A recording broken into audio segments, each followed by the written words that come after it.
수요교직원 예배를 시작하겠습니다.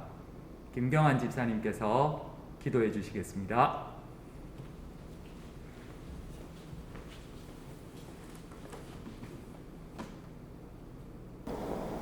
언제 어디서나 우리와 동행하시며 지켜주시고 인도해 주시는 하나님 아버지, 코로나19의 고난 속에서도 함께 예배 드릴 수 있도록 사랑과 은혜를 베풀어 주심에 감사드립니다. 특별히 6.25 전쟁으로 인한 황폐함과 힘들고 어려웠던 암울한 시기인 1953년 여호와를 경외하는 것이 지혜의 근본이라는 말씀 위에 우리 학교를 세워 약 70여 년 동안 많은 인재들을 배출하게 하는 역할을 담당하게 하시고 세계 10위권의 선진국으로 성장 발전하는 데 큰 기여를 하게 하심에 더욱더 감사를 올립니다. 하지만 오늘날 우리들의 모습은 하나님의 큰 은혜 가운데 살면서도 감사함을 깨닫지 못하며 하나님의 말씀을 소홀히 하며 불신하고 갈등하며 이기적인 삶을 살아감을 고백하고 회개하오니 용서하여 주시옵소서. 사랑의 하나님 아버지, 우리 학교를 위해 기도합니다. 저출산으로 인한 학생 수 감소와 급격한 교육 상황의 변화로 많은 어려움이 지속되고 있습니다. 이러한 상황에서도 간절히 기도하고 간구하며 구성 간 더욱더 소통하여 합력하여 선을 이루도록 겸손과 지혜를 허락하여 주시옵소서. 근학의 정체성을 잃지 않게 하시고 복음화 사역과 배움의 터전으로서의 역할을 잘 감당하여 영혼 있는 성광인을 양성하며 글로벌 리더를 많이 배출하는 학교가 될 수 있도록 인도하셔 주셔서 지속적으로 국가 발전에 크게 기여하는 역할을 담당하게 하옵소서. 또한 학교 생활에서 상대방의 허물보다는 자신의 허물을 먼저 볼 수 있도록 이끌어 주시고 항상 겸손하고 구성 간 배려와 사랑, 신뢰가 넘치는 공동체가 되게 하옵소서. 특별히 계속된 코로나 팬데믹 상황에서도 1학기 교육활동을 안전하게 마무리할 수 있도록 보살펴 주심에 감사하며 1학기 마지막 교직원 예배를 드립니다. 향후 이어지는 중고 신앙 수련회, 방과후 수업과 자기주도학습, 고3 수시 모집 준비에도 안전하게 인도하셔서 기대하는 소기의 목표들을 이룰 수 있도록 도와주시옵소서.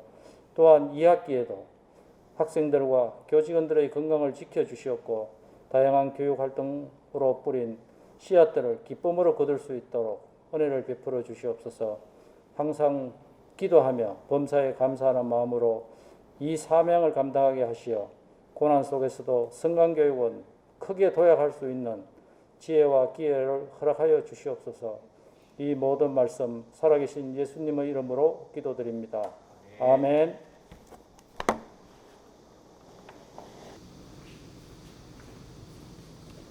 우리 시간에 하나님 말씀 보도록 하시겠습니다. 하나님 말씀은 호세아 4장 1절부터 3절까지의 말씀입니다. 제가 대독해서 읽어드리겠습니다. 이스라엘 자손들아, 여호와의 말씀을 들으라. 여호와께서는 이 땅 주민과 논쟁하시나니 이 땅에는 진실도 없고 인애도 없고 하나님을 아는 지식도 없고 오직 저주와 속임과 살인과 도둑질과 간음뿐이요 포악하여 피가 피를 뒤이음이라. 그러므로 이 땅이 슬퍼하며 거기 사는 자와 들짐승과 공중에 나는 새가 다 쇠잔할 것이요 바다의 고기도 없어지리라.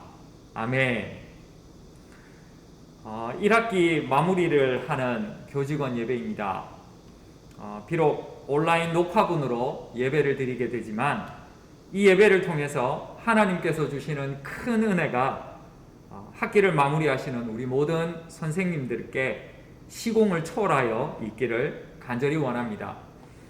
2021년 1학기를 시작하고 매일이 새로운 힘듦과 어려움의 시간이었을 줄로 압니다. 찬양의 가사처럼 내일일은 난 몰라요, 하루하루 살아요 라는 고백이 절로 나오는 한 학기가 아니었나 생각을 해봅니다. 하지만 모든 선생님들의 수고로 여기까지 오게 되었던 것 같습니다. 이제 며칠만 견디시면 됩니다. 주님의 은혜와 돌보심과 함께 하심이 남은 일정 가운데 가득하시기를 원합니다. 며칠 후 방학이 되면 육체의 쉼이 있을 줄로 압니다.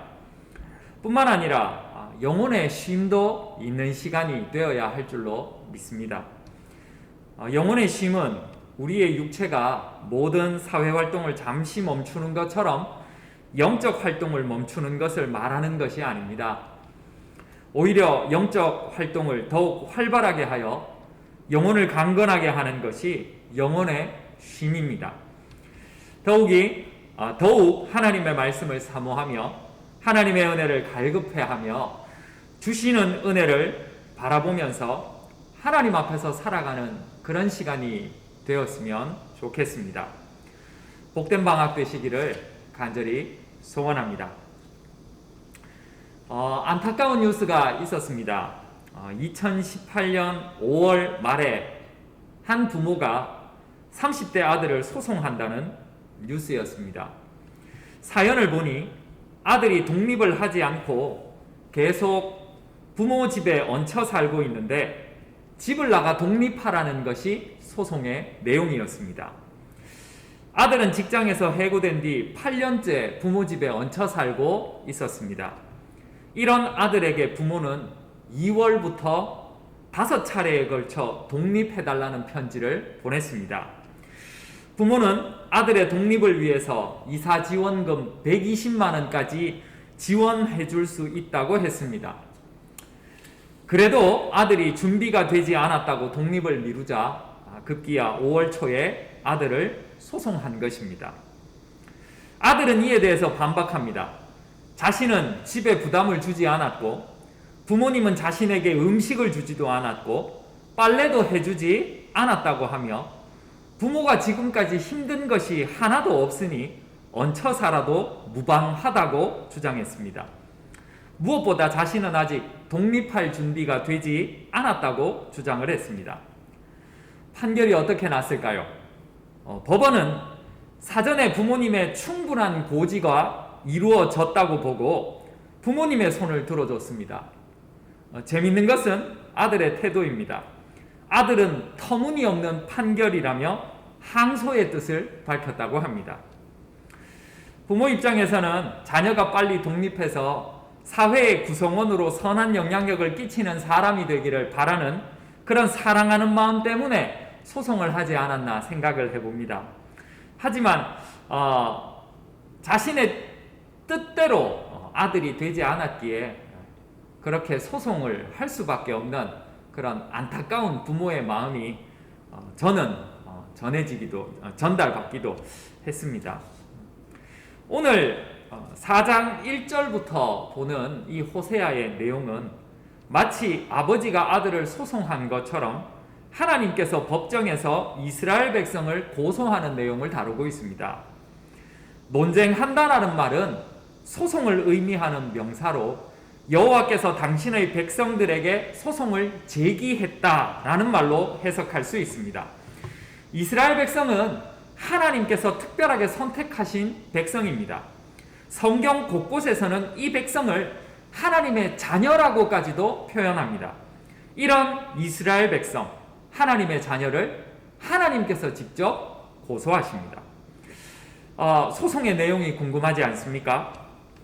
지금 하나님의 자녀들이 살고 있는 땅은 과거 가나안 부족이 살고 있던 땅이었습니다. 이스라엘 백성은 가나안 부족을 몰아내고 하나님께서 허락하신 이 땅에서 정착하게 됩니다. 이곳에서 하나님의 백성 이스라엘은 하나님의 거룩함을 담고 구별된 삶을 살고 하나님의 말씀과 율례와 규례와 법을 기준으로 살아야 합니다. 그것이 하나님의 자녀가 가져야 할 정체성이었습니다. 하지만 하나님의 백성은 이전에 이곳에 살던 하나님을 모르는 가나안 부족과 별반 다를 것 없는 생활을 지금 하고 있었습니다. 성경은 그런 이스라엘 백성에게 진실함이 없어졌다고 말합니다. 진실함은 일관성으로 번역할 수 있습니다.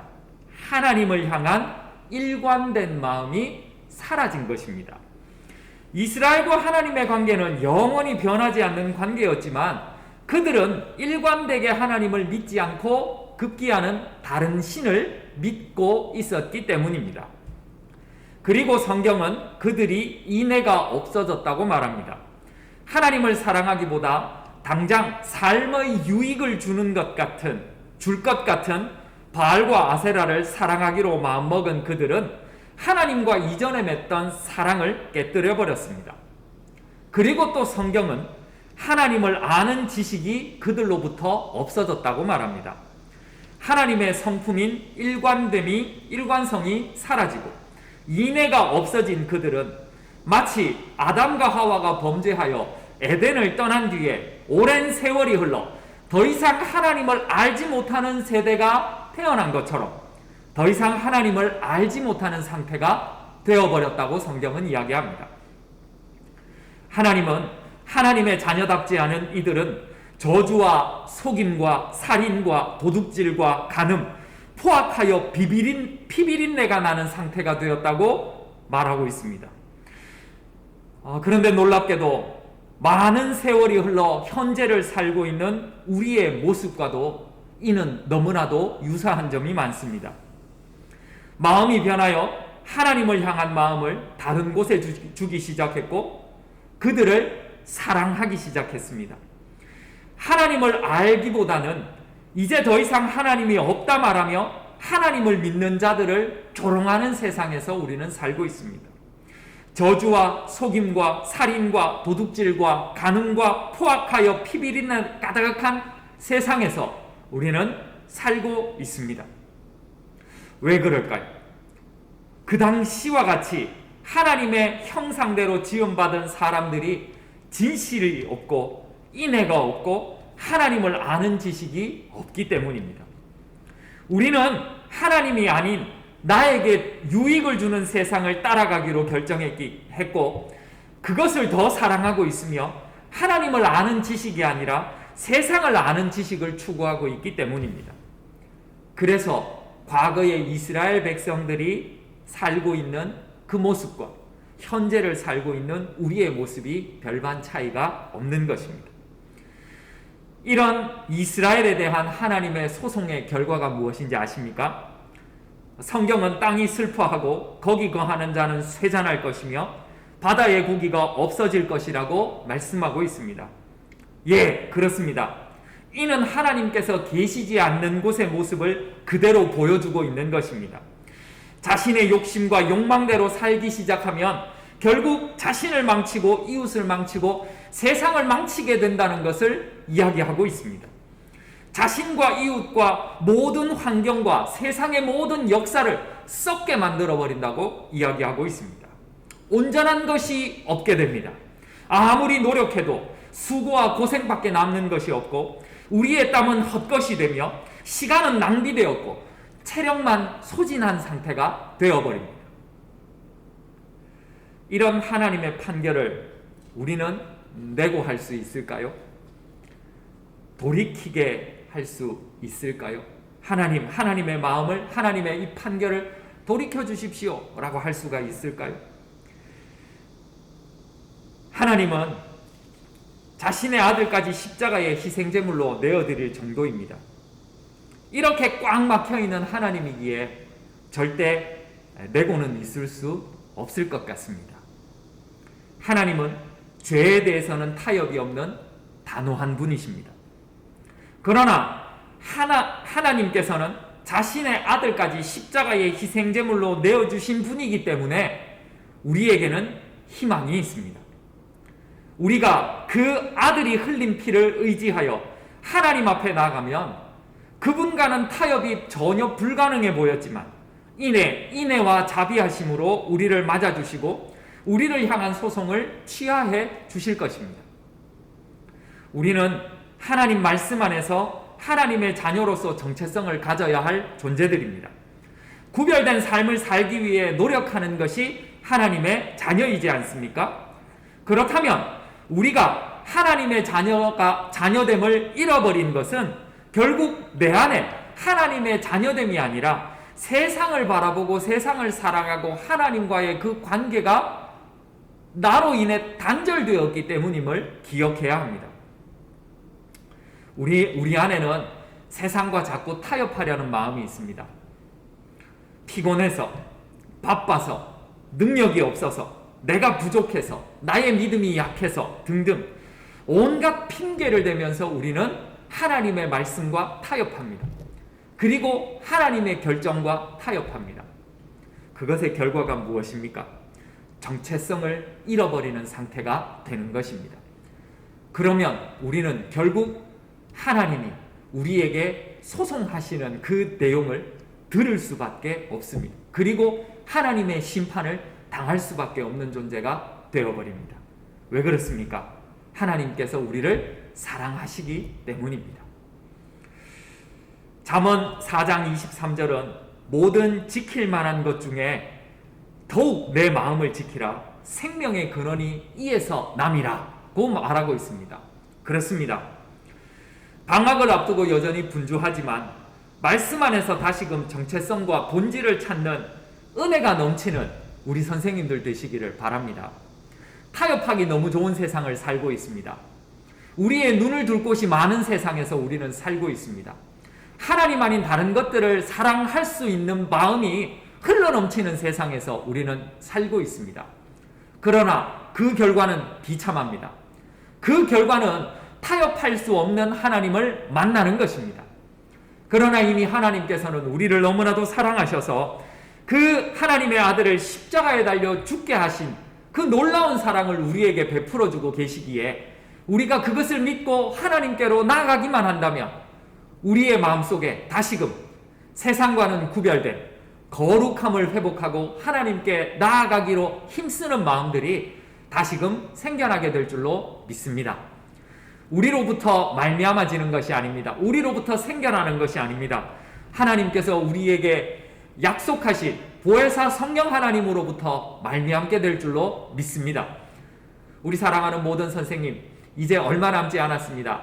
힘내시고 끝까지 잘 견디시기를 바랍니다. 그리고 서두에 제가 말씀드린 것처럼 이 방학기간 우리의 영혼에 진정한 안식이 있는, 쉼이 있는 그런 복된 방학이 되시기를 바랍니다. 그로 말미암아 다시금 힘을 얻어 하나님의 자녀로서의 정체성을 회복하고 하나님께서 기뻐하시는 삶을 살아가는 우리 모든 선생님들 되시기를 다시 한번 간절히 소원하며 기도하겠습니다. 하나님 아버지, 우리 사랑하는 모든 선생님들을 축복하여 주시옵소서. 한 학기를 열심히 땀 흘리며 수고하며 달려오셨습니다. 그 수고가 헛되지 않게 하여 주시옵소서. 제자를 사랑하는 마음 하나님께서 더욱더 부어주셔서 진정으로 힘들고 어려운 상황 속에서라도 교사의 본질을 놓치지 아니하도록 인도하여 주시옵소서. 뿐만 아니라 그리스도인임을 놓치지 않도록 인도하여 주시옵소서. 말씀 안에 살아갈 수 있도록 도와 주시옵소서. 비록 이 세상은 가나안처럼 하나님을 모르는 사람, 하나님의 자비가 없는 곳, 하나님의 인애가 없는 곳, 하나님을 향한 그 진실함이 없는 곳입니다. 그러나 하나님께서 우리를 도와주셔서, 우리를 불쌍히 여겨주셔서, 하나님께서 우리를 사랑하셔서 예수 그리스도를 우리 가운데 십자가의 제물로 먼저 허락해 주셨으니 우리가 그것을 의지하여 하나님께 나갈 때 우리 안에 있는 모든 부족한 것들이 채워지기를 원하고, 그리고 우리 안에 있는 모든 연약한 것들이 강건하게 되어지기를 원하며, 무엇보다 하나님의 은혜를 더욱더 사모하며 주님께 나아갈 수 있기를 원합니다. 하나님, 우리를 불쌍히 여겨 주시옵소서. 하나님의 크신 은혜를 더하여 주시옵소서. 그 은혜 가운데 거하는 복된 방학이 되도록 도와 주시옵소서.